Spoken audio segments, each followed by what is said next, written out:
I get discouraged for sure, and I will quit fighting at some point. And that point is when the first shovel of dirt hits the top of my box 6 feet down.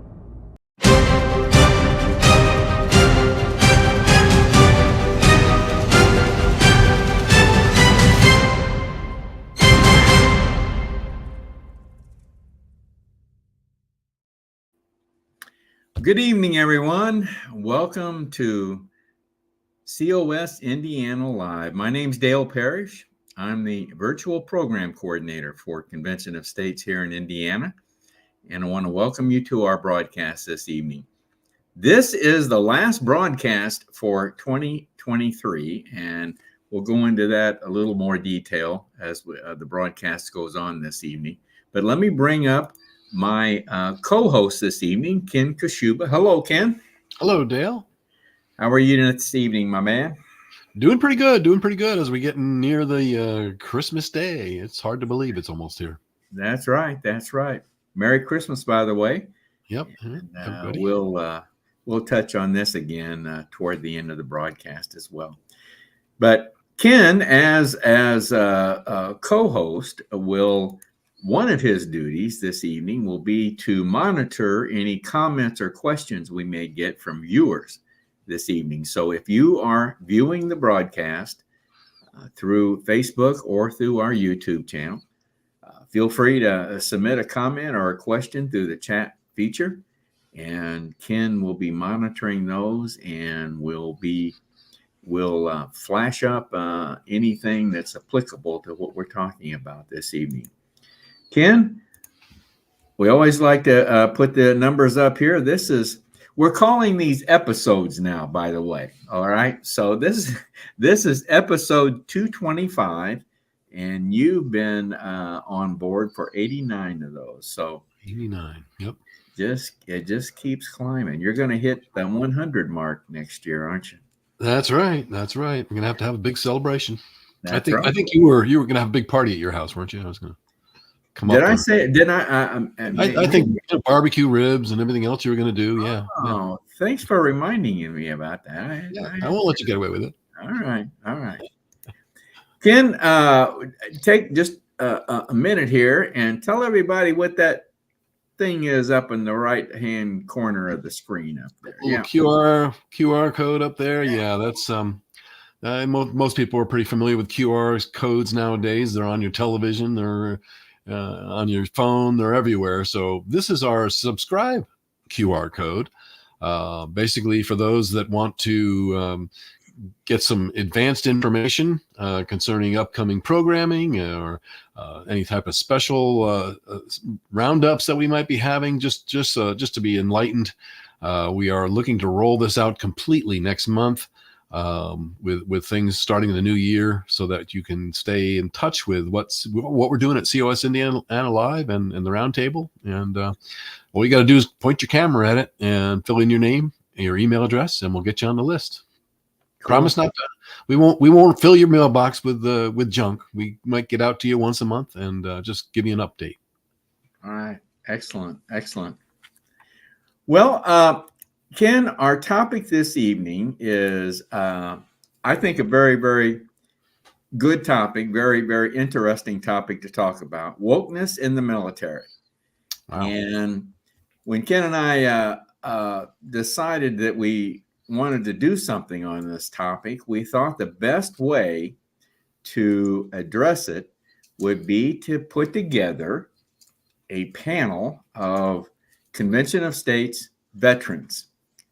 And have it. Let's have a discussion of what's happening in our military and the wokeness that is occurring in our military, and especially compared to those of us that have served in the past, and what we think is happening, and what do we think is going to happen, and what our concerns are. So it's wokeness in the military tonight is our topic for this evening. We're devoting almost the entire broadcast to this topic. So, Ken, this ought to be very interesting. Wouldn't you agree? Oh, I think it's a topic that everybody's is interested in, and I'm curious to just get all these fine veteran gentlemen's input on, from their point of view, what it's like. What their comparison is. It's just hard to believe, but yep. Well, I think we've got some great panelists coming on. So let's get started here, and let's bring on our first one, Mr. Tim Heidenreich. Hello, Tim. Good evening, fellas. Tim. Everybody. Excellent. Glad to have you this evening. Let me get the rest of them on here, Tim, and then I want to go around and have everybody introduce themselves a little bit deeper. But Tim, I will say this, Tim heads up our prayer group in the state and does an excellent job. He's also an SIA, and he's involved in a lot of different things throughout our state. So very valuable volunteer. And I want to bring on now a brand new volunteer that's just come in to Convention of States, and this is Joe Main. Hello, Joe. You're muted there, bud. Yep. Unmute yourself there. There we go. Yep, you're muted again. Back there. Is that better? Leave it right there. Leave it right there.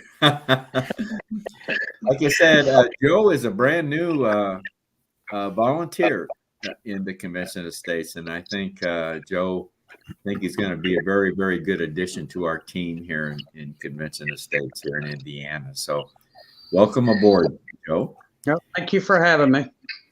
And our final panelist, Bob, and you're muted, Bob Butts. Hello, Bob. Hello. Bob has been with Convention of States some months. I don't think you haven't hit a year yet, have you, Bob? Not quite a year. Next month it'll be. No. And Bob started out as a district captain and has just recently been promoted to region captain. So we will be bringing him on again as he gets settled down and talk to him about his job as a region captain. Well, as I mentioned, I want to go around here and have everyone take just a moment to talk about their military service, what they did, when were they in, a little history as to what your military service was. So, Tim, why don't you lead it off? Okay, so I went into the Army in 1970, and I was in the combat arms. I was 101st Airborne Division in Vietnam for my first year in the Army. And I wound up serving a whole 20 years in the Army. My first 4 years were enlisted service, and then I went to officer candidate school. Spent the rest of my time as an officer, and I retired as a major. My primary role was artillery, infantry, and cavalry. And for a while, I did some recruiting and some comptroller work too. Wow. So I've been out since 1990, January the 1st of 94. At the battalion level. So about the lowest level you can get as an, but that was my job, and served 14 months in Korea, but I managed to avoid Vietnam. I was very, very fortunate to avoid that, but did spend 14 months in Korea. So that's basically my military service. Joe, I want to jump over to you. How about your service? Okay, I joined the Army in 1984. I stayed in the Army for 11 years, got out for about 5 years, and then joined the Air Force Reserve and stayed until about 2019. Okay, all right, great. What was your major role in the different? In the Army, I was a 11 Bravo infantry ground pounder, and I worked with the, artillery also. Then when I went to the Air Force, I was a power production specialist. Okay, all right. I got In up the to, Army, sorry, go ahead. the Army, I got up to E6 and got into the Air Force and got all the way up to E6 there too. So, Did you really? yes. Interesting. Did you retain any? What rank did you go into the Air Force as? As an E3. Really, E3. Okay, Yep. that's interesting. That's interesting. All right, Bob. To be down. Well, I entered the Air Force Academy out of high school in 1987. Graduated as a second lieutenant in 1991. I wanted to be a pilot, but the Air Force discovered that I was colorblind, so they wouldn't let me fly. Really? So I've always loved airplanes, so they gave me my career choice, and I chose aircraft maintenance. I did that for 21 years, and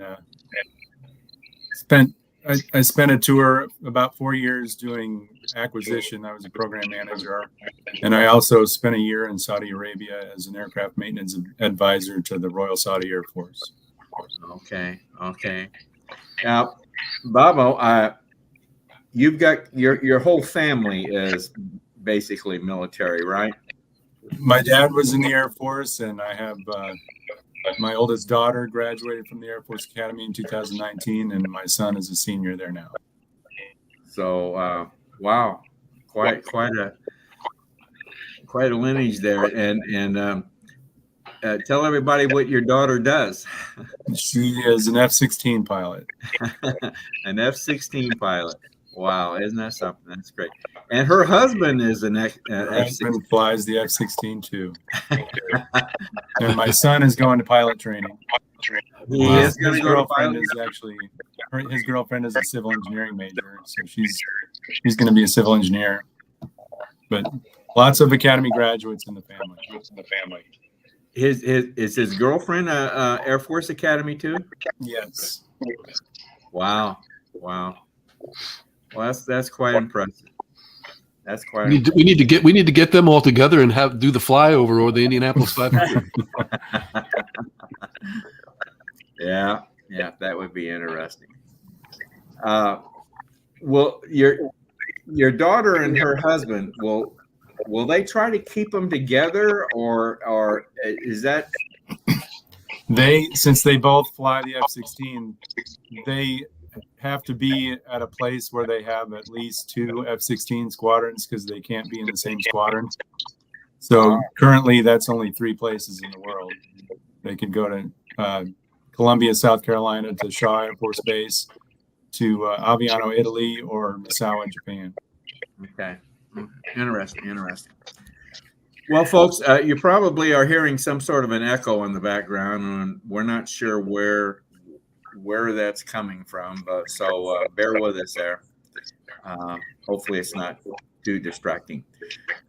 Anyway, Hey Dale, what if we just all mute our microphones when we're not talking? okay, everybody want to do that? Could try that. Yeah. Maybe it's me, who knows. But I want to we've got some topics that we want to talk about with regard to wokeness. We've done some research, and I want to hear what each of the panel members have to say about these different topics that we bring up here. And the first one that I want to talk about is merit versus equity. Now, here's this term equity. We're going to see that again later on in our discussion, and it's a big topic. But I think certainly for me, and based on my military service, merit was the way you got promoted. Merit was the way you got better positions in the military. So it was really everything career-wise while you're in the military, or even if you wanted to make a career out of it, it was really all merit. based. But that has changed, and now we have this concept called equity. So, Tim, what do you think about merit versus equity? I think the time that I was in, it was all based on merit too. Whatever you performed or your unit performed, if you were in charge of a unit, you would get credit for that. It would be in your files and your efficiency reports. And when it was time for promotion, that would be considered. And even in the enlisted ranks, they go in front of promotion boards where they have to sit and answer questions and stuff. And the senior guys will ask them questions about their performance. And we've always had that. If we don't have that now, it's too bad. But I will say it's very difficult for people to feel that that's fair, because no matter where you are, there's somebody who doesn't get promoted who's going to say, well, it's because so-and-so was a buddy with the commander, or so-and-so did something or other, or it's because he's white and I'm black, or it's because he's a male and I'm a female. It's very hard to make that happen. Even in civilian life, I worked at Intel Corporation for 11 years. Their promotions were all based on performance. And they tried to call it equity. But the longer I was there, the more I could see it creeping in for different quotas for different divisions in our society. So I think it's the best way to go, but I think it's very difficult to do it. And I wish our military services would stick with it. Yeah, I agree. Joe, what do you think about this, merit versus equity? Sorry, I had to turn my speaker on. Like I said, I just retired not too long ago, and when I first joined, it was based on your performance. It was a merit-based way of doing things. But as I was getting out, you could see that they were trying to check boxes in certain areas and doing special things. It wasn't over an abundance of it, but you could from the background you could see what was going on. That's interesting. And you got out when? I got out in 2019. 2019. So you're the most recent one that has served. So that's I think it was starting then. I think it was really catching on at that point in time. Yep. Bob, what do you think? Well, I think that if there is even the perception that there's, that someone's promotion or the position they get is based on more equity instead of merit, then it just it kind of breaks down the whole system. My daughter, she flies the F-16, and there are not a whole lot of female fighter pilots, and she'd be, if you asked her, she's bothered by the fact that that perception is there, that maybe she's just flying the F-16 because she's a woman, but all the evidence that I've seen, I believe she's a pretty darn good fighter pilot. But just having the perception out there that somebody got a position because of the color of their skin or their gender, that causes problems. Well, and we're going to be touching on this as we go through this here, but were the requirements to be an F-16 pilot, were the requirements lowered in any way for your daughter or changed? No, not that I'm aware of. Okay. I mean, she had to do everything that any male pilot would have to do. See, I think that's the key. I think that's important. That the requirements were not changed to accommodate her. Like I said, we're gonna be touching on this again, but that's interesting. Joe, I did want to make mention. Now, you have a son in the Navy, right?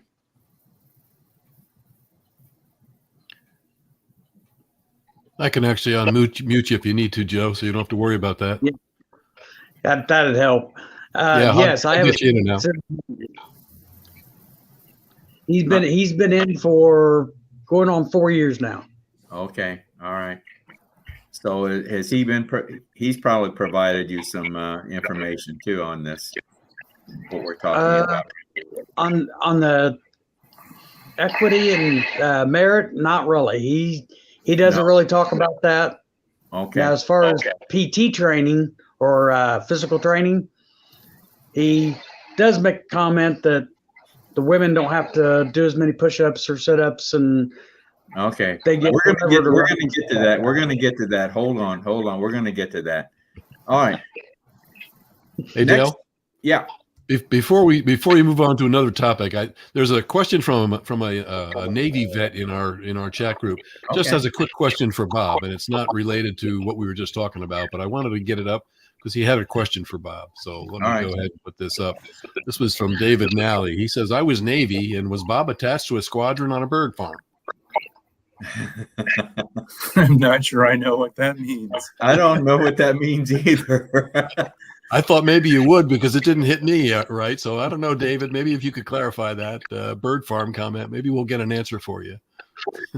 Is that an airplane oriented airport or a air base of some type? Let's see. I'll see if he posts back in the chat on that. He can define bird farm for us. Define bird farm for us, David. Okay. All right. Oh, he's an aircraft carrier. Okay. Oh, aircraft carrier. A bird farm. I get it now. Nope, I have never been on an aircraft carrier. No. Okay. Quick question. So we got that clarified. Got and we that learned what a bird answered. farm is.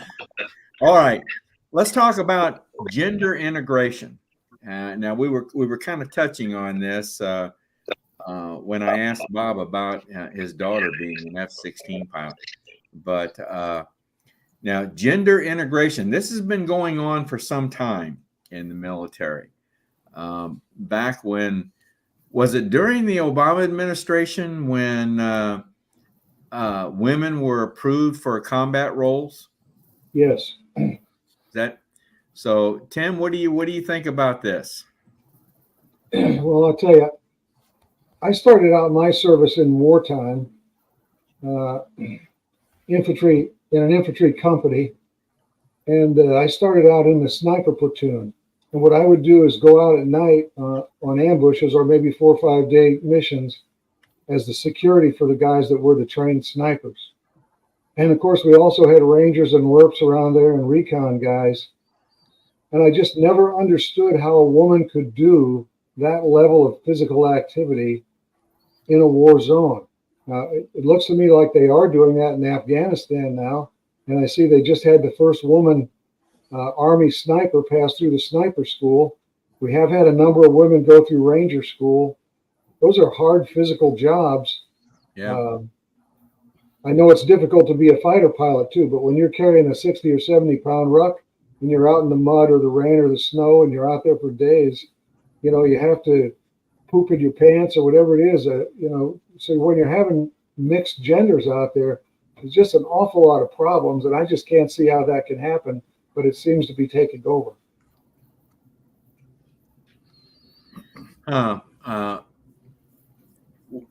You said the first woman that completed the sniper school? Yeah, they have a special school for snipers. I don't know how long it is, but it's a special school they have to go through. Just like Rangers, they have to go through about a 3 or 4 month school. It's very difficult. I just saw it in the news the other day. The first sniper went through. First female sniper graduated. We'll have to see how it works out in the field. I just have a hard time understanding it. I guess my question is, were the requirements changed? Were the requirements lowered in any way in order for her to get through it? That would be my question. Joe, what do you think? I joined. I got you, Okay. Joe. Yeah, I joined the Army in, like I said, 1984, and they didn't have females in the infantry. I think it was 2015 is when they first started integrating the women into the infantry, and they've tried to have the women do the physical fitness, but they've had to lower the standards. I'm not saying women can't do it. I'm definitely not saying that, because there's women out there that kick my butt, but they've had to lower the standards so that women can pass, so they can prove that women can be in the infantry. Yeah, that's what I'm thinking. Bob, what you got any thoughts on this? Well, I think my main concern about the gender integration, if you're putting women in combat roles, is what happens when they get captured, because they're going to be treated way different than the men.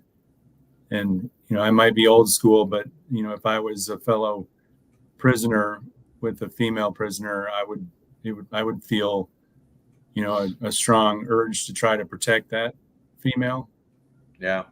So it just it adds a whole new wrinkle to the what happens if you become a prisoner of war. Yeah. So I don't know how these issues are being handled these days. I'm sure this is. I'm sure we're not bringing up anything new here necessarily. I don't, but I just don't know how it's being handled today. So, Dale, I'd like to make one more comment if I could. Yeah. Besides the physical issue, there's also the issue that you have in every, let's just call it a squad. The lowest level in the Army is a squad of approximately 10 soldiers. If you have 9 men and 1 woman in there, there's going to be some romantic interest, or there's going to be some kind of intrigue related that you didn't have when you had 10 men in there. And that's not a reason to not have women in there.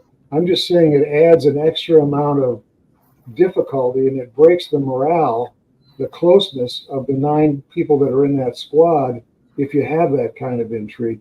And the military has rules against that kind of fraternization. But I got a feeling with all that's going on now, they've probably relaxed that quite a bit. Yeah. Maybe one of you other guys knows that, knows the answer to that. Another aspect you got to look at is the psychological. The psychological burden that someone has to carry when they're in combat and or just trying to become a ranger or special forces or something like that. There's been a study done by the Marine Corps that women have a harder time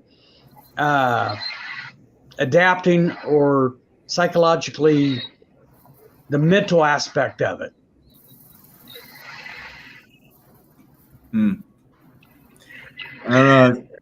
I wish we had a woman that could be part of our panel this evening. This would be a good a female veteran, wouldn't it? Get her input on this. I mean, I agree with all you're saying, but I certainly feel there are definitely roles for women in our military. Well, there always have been roles in that for women in our military, and I think that's we should continue that. But I do think that there are certain areas where it just doesn't seem to be the appropriate way to go, the appropriate place for the women. Kind of attached to this topic of gender integration, and we've touched on it a time or two already, and that's the physical fitness requirements. I know, guys, when I was in, I hated doing the what did we have to do? Annual physical fitness test, or I don't know if it was annual or more frequently, but I hated to have to do that. But it's there for a reason. Everybody's a soldier. I was always told in the Army, no matter what your job is, everybody's a soldier, and the Army and the military has to maintain a certain level of physical fitness. But I think I know requirements are being reduced, and in some cases, possibly totally eliminated. What do you think about this, Tim? Well, I think that would be a sad day if they eliminate the physical requirements. I have served with some women. I wasn't always in combat arms units. I was in recruiting for a couple of years, Army recruiting up in Spokane, Washington. And I had 32 recruiters working for me in 8 recruiting stations, and I had 1 female recruiter. And she was excellent. She never skipped on anything. She always passed the physical fitness test just fine. She was really a high quality soldier. But if they ever do away with those requirements, I mean, that makes you proud. When you can pass those requirements and you know that you're a physically fit soldier, there's a certain level of pride that goes with that too. And if you're not able to do that, there's a certain amount of stigma that goes with that. So I just hope they never do away with them. And I don't like the idea of them lessening them either. Although I got to say, a lot more of our war fighting nowadays, and that's what I'm concerned about, is our ability to fight wars. A lot of it, like it's drone pilots and you're shooting from a long distance. It's not necessarily up close as much as it used to be, but you still have to take and hold ground in any war you're in. So we're going to need those people that can pass those requirements. Joe, anytime you want to jump in, just hold up a finger. I'll get you in. Because I think what we're getting is the echoes from your end. So go ahead. I'll see how, but okay. But yeah, I've been in the Army for 11 years. I didn't have to work with females because I was infantry and artillery. Joining in the Air Force, the women have different requirements than the men do. And don't quote me on this, but I want to say the minimum for the female to pass the push-ups is like 12 or 15.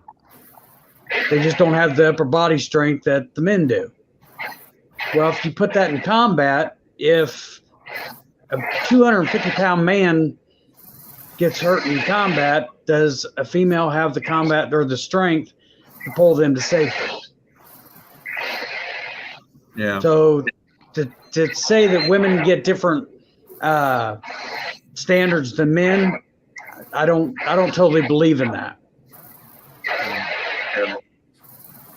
I don't. I guess what bothers me is the lessening of the physical requirement. Now, I don't know.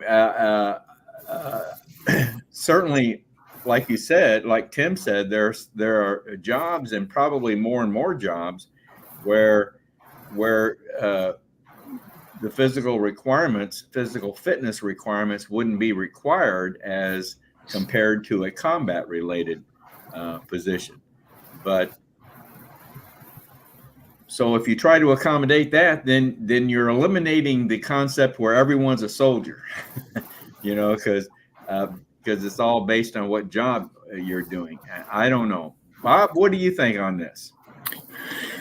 I know in the Air Force, at least when I was in, and I believe it's still the case, there are different standards for the females versus the males. They don't have to do as many push-ups or sit-ups. They're allowed more time to do the 1.5-mile run.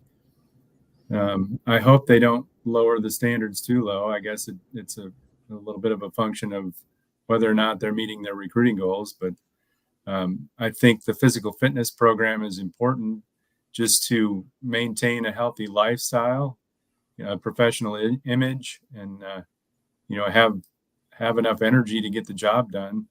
In the aircraft maintenance business, you don't have to be super strong or have super endurance, but there were times when, if we had an aircraft or something that broke in a hostile part of the world and we had to send a team in to recover the aircraft, they needed to go in there armed and prepared for whatever happened. So it is important, if your life depends on it. So, which in some cases it could. Mm-hmm. I had heard that there was a change in the requirement for the amount of body fat that was I don't know what the older standard was, but I from what I understand, that has been raised a little bit, so you could actually come in with a little more body fat, based on your height and everything else. So I think that's another area they've relaxed it a little bit on is basically they're they're expanding those, pardon the pun, those issues, to allow for that too. Go ahead, Well, Joe. just as I was getting out, while I was in, you had a circumference of your belly.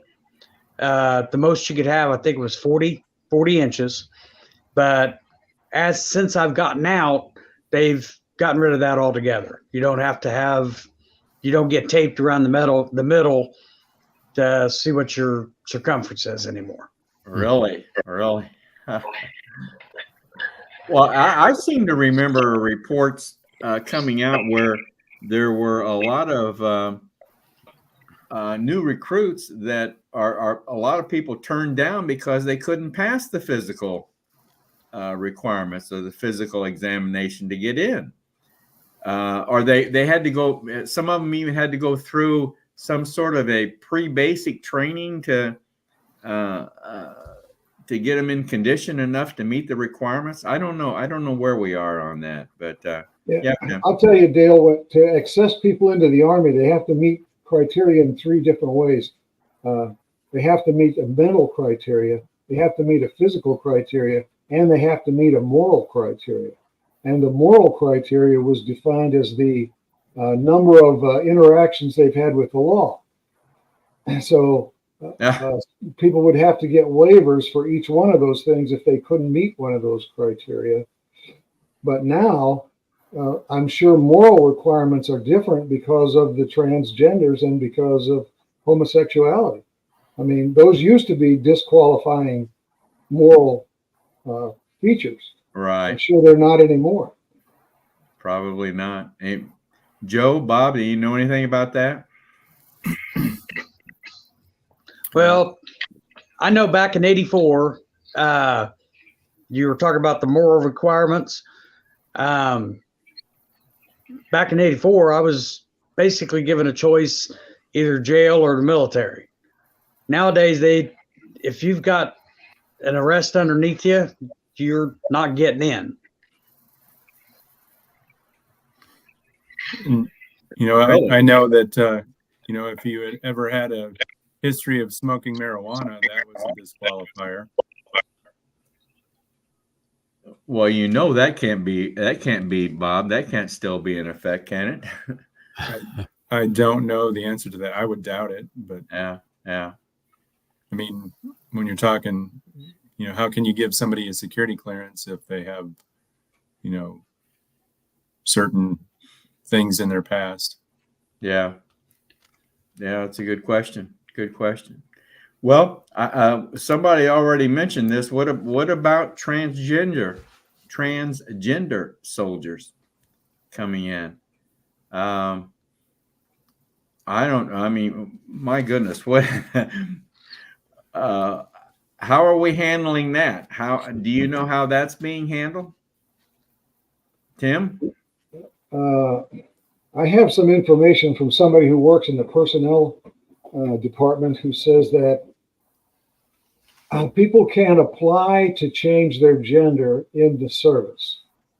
And she didn't specifically tell me what the requirements are, but they apply to change their gender and it goes up the chain of command. And if it gets approved by the appropriate authorities, then that person is allowed to move to a barracks where there are the other gender. They're supposed to live with people of that gender.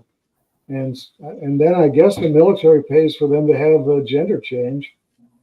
So she was not completely clear on explaining that to me, but that's her thought as a personnel clerk.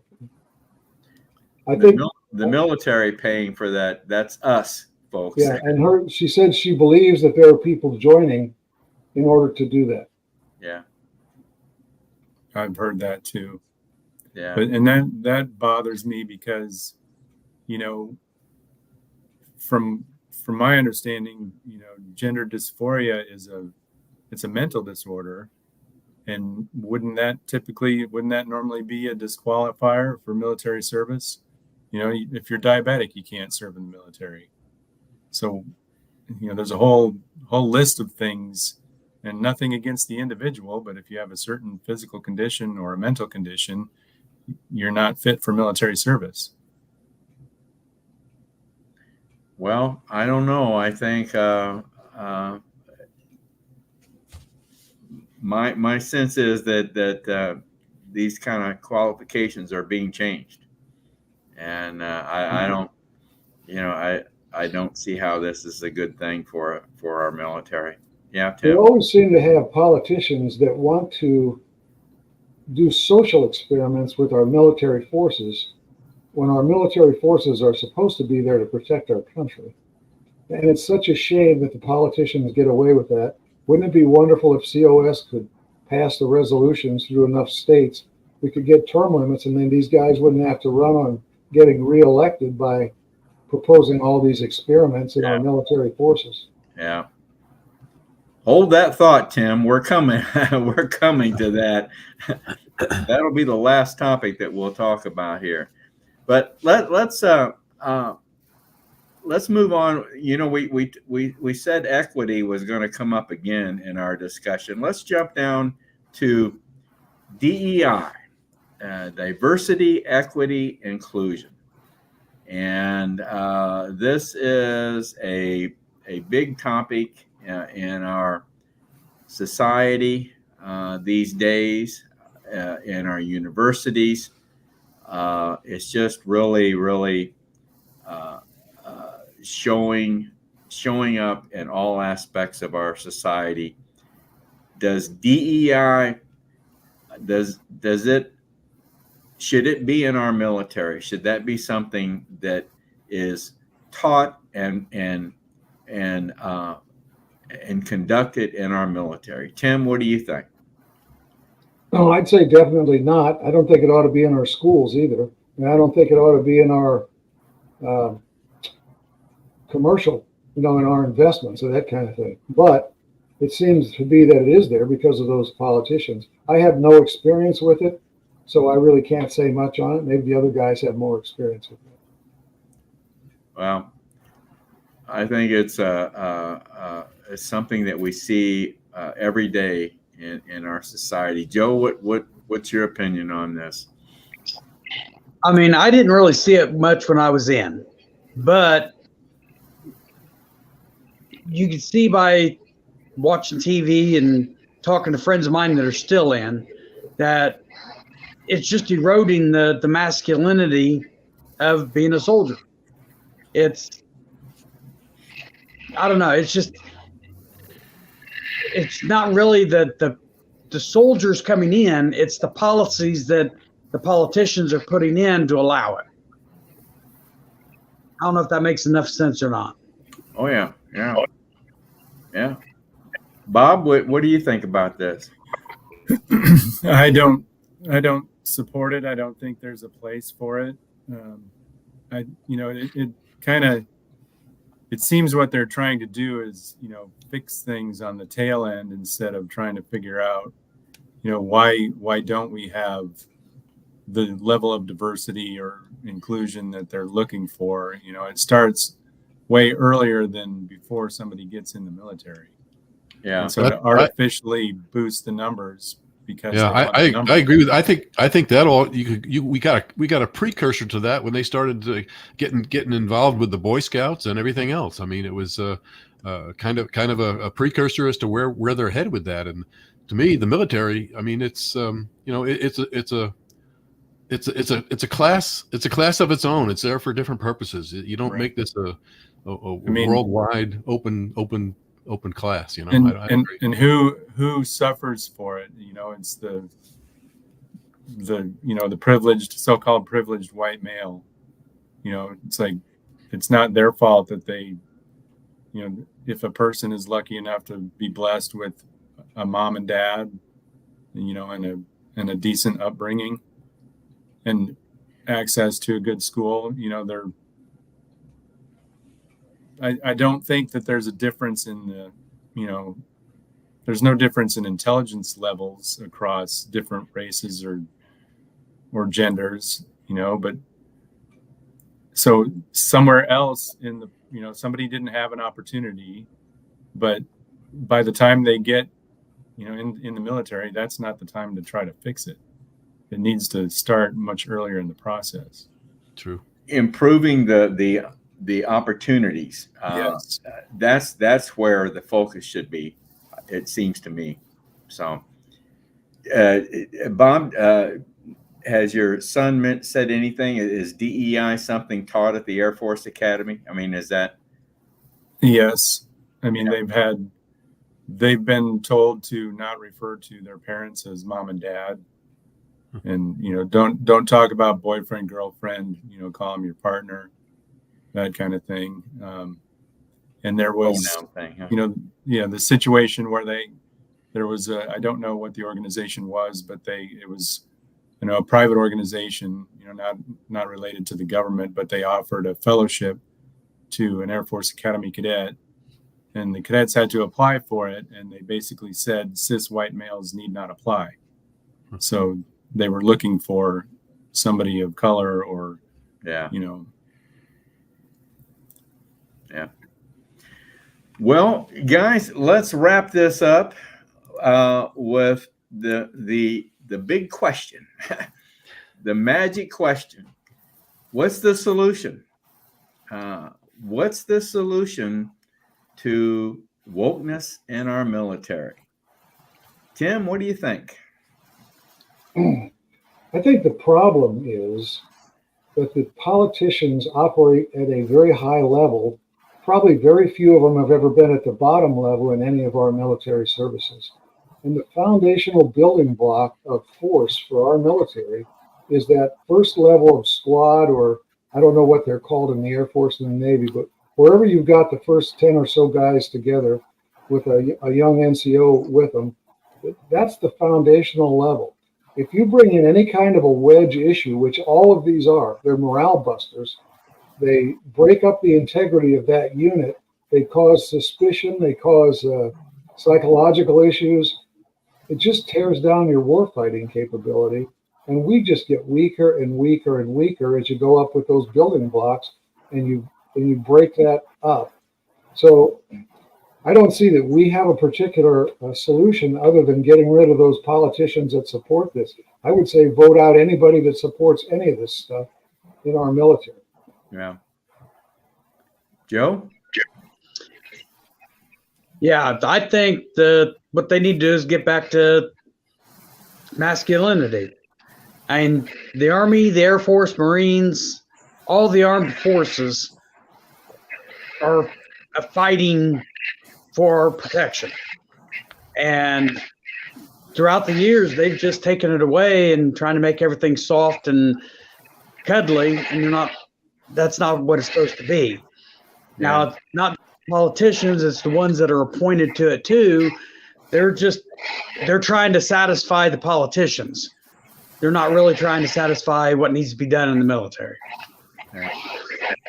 Bob? I agree that it starts at the top with our political leadership, and but I also think it's a lot of the senior officers in our military that have become politicized, and how they got there, versus somebody who has a different leadership style. It has a lot to do with the politics. I think revamping the officer promotion system would be great. So you actually have a system that rewards people for being a good leader. Mm-hmm. I think the whole wokeness, every aspect of it just, it is divisive and causes breakdowns in morale and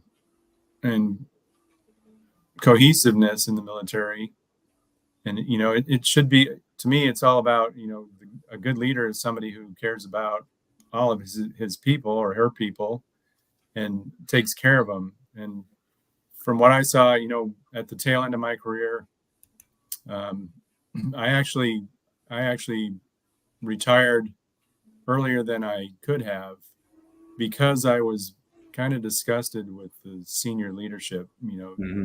I'm talking, colonels and above. I knew some really good guys, some good leaders, but I also knew some really bad ones. And that it just didn't seem like they were about taking care of people. And the stories that I hear from my kids, it sounds like it's gotten much worse since I left in 2012. I mean, just small things, like my son-in-law was flying in Alaska in the summertime, and they didn't, the room that he was staying in did not have air conditioning, but he couldn't open the window because there were mosquitoes and the sun shining in the window. How much does it cost for a blackout curtain, and an air conditioner? Just the things that they I always thought it was pretty important for pilots to get their sleep, so they but just small things, just the lack of taking care of the infrastructure or even feeding them properly. Yeah. Well, guys, I want to thank you very much. We're out of time. I want to thank you all for your service. And I think the solution lies in holding a convention of states. And we can propose some amendments that would, in the long run, address a lot of these kind of problems. But for right now, we'll let it go at and again, I want to thank you very much for your participation, and I want to thank you for your service. So, Well, thank you. Thank you. Okay, thanks. Comment from Gary Harbaugh. So very good. Thanks, guys. Thank you very much. Merry Christmas. Merry Christmas.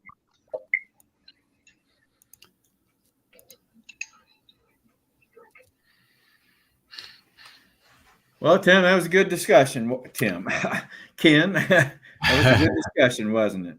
Yeah, I think so. There was a few areas, like you say, it would be nice to have a few more people that could give us some more input, especially from the female side. It would have been nice, but yeah, I think most people understand. There's places in the military for the female, for sure. I just think it's been so relaxed and so integrated that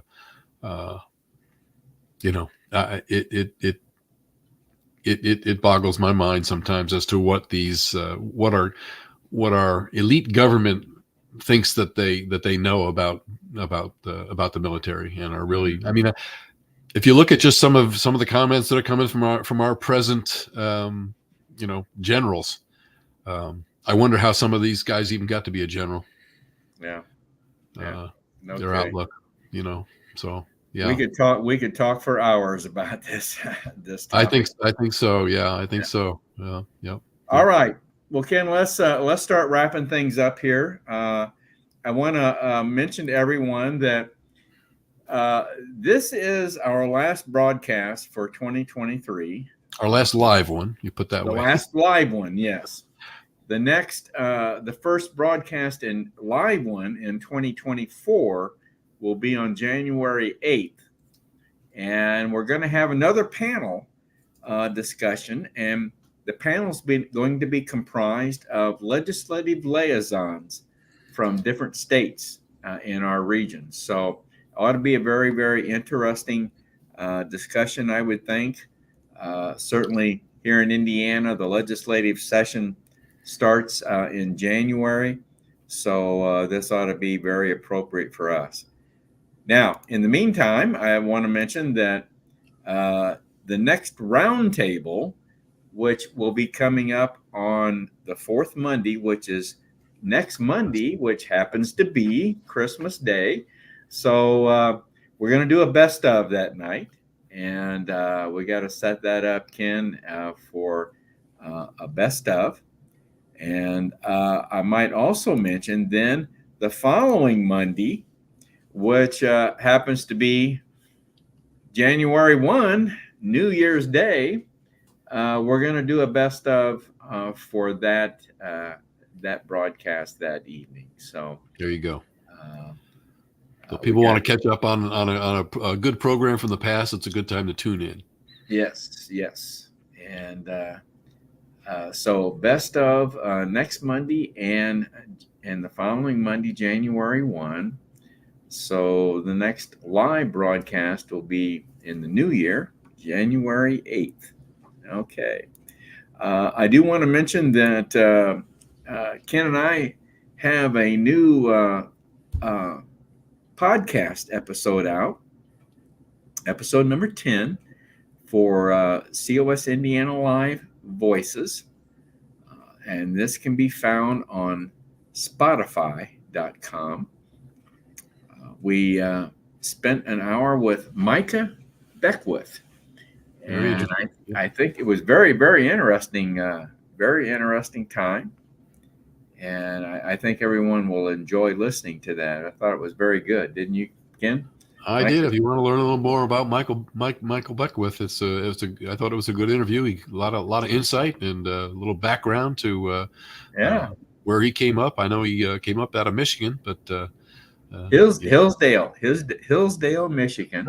But he's a Hoosier now. So yeah, check him out. Yeah, he's truly a Hoosier at this point in time. That's for sure. We converted him. Very, very good. Very interesting interview we had with him. Yeah.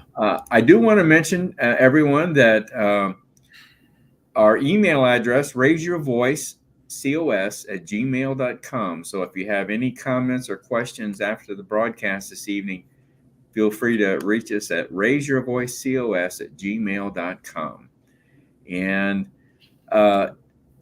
Ken, you want to mention that QR code very quickly again? Sure. That little QR code up there. Be sure to snap your smartphone camera at that and sign up for our subscription. We'll be rolling that out here in the new year, as we've decided we need to actually sit down and start looking at what we're going to be doing in the new year. So you'll be first to hear about it with a subscription. So hit that QR code and put in your name and email address, and we'll keep you in touch. Okay. Very good. Very good. Well, Ken, I want to wish you a very Merry Christmas. Same to you, Dale, and your family there. Yep. We're gonna be spending Christmas in Michigan. We're doing a family gathering at a lodge in Michigan. We've never done this before. Bring your snow boots. might have to. That's right. So ought to be different for us. That sounds like a wonderful time up in a lodge there. It's good. Yeah, I think this is something our daughter wanted to put together, and we'll probably have, I don't know, about 25 there, I imagine. Yeah, that's a nice group. That's a nice group. Yeah. I'll be headed over to my son's on Christmas morning just to have a Christmas breakfast and watch two of the three grandkids open their presents on Christmas morning. So that's how we're going to spend Christmas morning. But then we're going to have everybody at our house for a Christmas dinner. So yeah, sounds good. Good. Well, maybe 20 of them though. We're going to close out with a Mark Meckler video, "The Day I'll Quit Fighting." And once that video is over, then that'll be the end of our broadcast and our final one our final live one for 2023. So once again, everyone, Merry Christmas. Be Happy safe. New Year. Happy New Year. Yep. And we'll see you live again in 2024 on January 8th. So, Ken, have a good one. Thank you. You too, Dale. We'll see you. Good night now. I struggle to empathize with people who would give up. It doesn't make sense to me. Sam Adams said, for those of you who prefer safety and security over liberty, over the animating fight for liberty, I hope that you enjoy licking the hands that feed you. May your chains rest lightly upon you, and may posterity forget that you are our countrymen. Like, do you understand that your kids and you are sentencing your kids and your grandkids and your friends' kids and your neighbors' kids to a lifetime of slavery and servitude, literally, of fear, of living in the darkness, but never, ever, never, never, never give up. George Washington lost the majority of his battles that he fought in the American Revolution. If you read his writings, if you read the letters where he was writing to Congress asking for money and troops, he was saying, we're losing. I don't have the troops I need. I don't have the supplies I need. Did he quit? What about the guys on the beach at Normandy? Like, what did they do? Did they just quit? Oh, there's, a lot of guys are dying around me. It's really bad. It looks really dismal. Those cliffs are huge. Machine gun fire raining down on us. And it's too hard. We should just quit. Thank God those people didn't quit. If they had, where would we be? I get discouraged for sure. And I will quit fighting at some point. And that point is when the first shovel of dirt hits the top of my box 6 feet down.